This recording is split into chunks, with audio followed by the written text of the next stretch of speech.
Hi guys, तो आज हम पढ़ेंगे पीडियाट्रिक्स का topic growth hormone deficiency.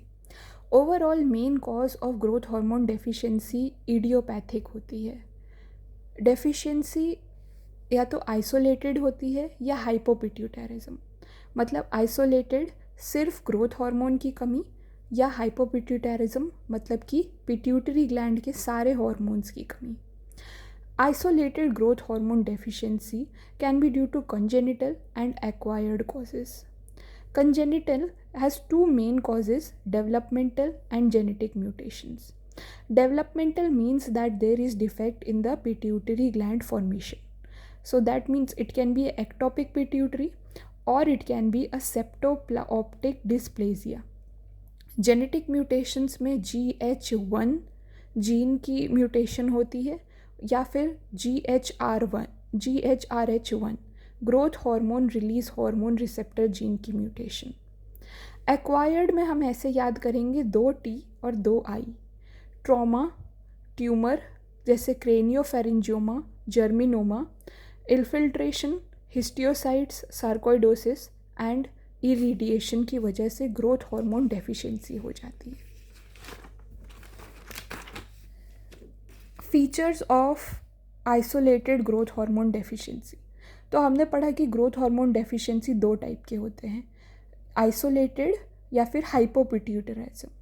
Isolated growth hormone deficiency में बेबी नॉर्मल एट बर्थ होता है क्योंकि ग्रोथ हार्मोन का फीटल लाइफ में कोई रोल नहीं होता। प्रोपोर्शनेट शॉर्ट स्टैचर, 2 टाइप के शॉर्ट स्टैचर होते हैं पीडियाट्रिक्स में, प्रोपोर्शनेट और डिसप्रोपोर्शनेट। तो प्रोपोर्शनेट शॉर्ट स्टैचर में ग्रोथ हार्मोन डेफिशिएंसी का एक कॉज होता है। ड्यूरिंग इन्फेंसी जब growth velocity 4 centimetre per year से कम है एंड मिड पेरेंटल हाइट अगर 2 स्टैंडर्ड डिविएशन से अवे है। अब आते हैं ग्रोथ हार्मोन के कॉजेस में कि डॉल लाइक अपीयरेंस होती है क्योंकि डिक्रीज्ड लाइपोलाइसिस होती है जिसकी वजह से प्रोमिनेंट चीक और ओबीस बेबी होता है। बोन एज डिलेड होती है।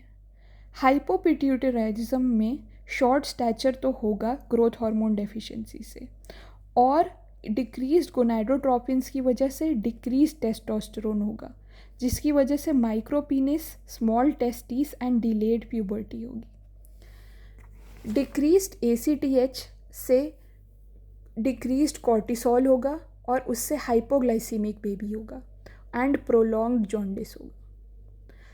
अब आते हैं हम एक स्पेशल कंडीशन पे, Laron's dwarfism. That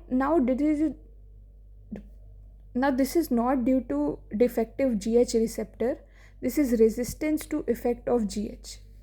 pathogenesis, growth hormone normal है पर लिवर पे जो रिसेप्टर्स हैं वो डिफेक्टिव हैं जिसकी वजह से रिलीज ऑफ IGF-1, ये इम्पॉर्टेंट है, insulin like growth factor release नहीं होगा and this will not mediate the effect of GH।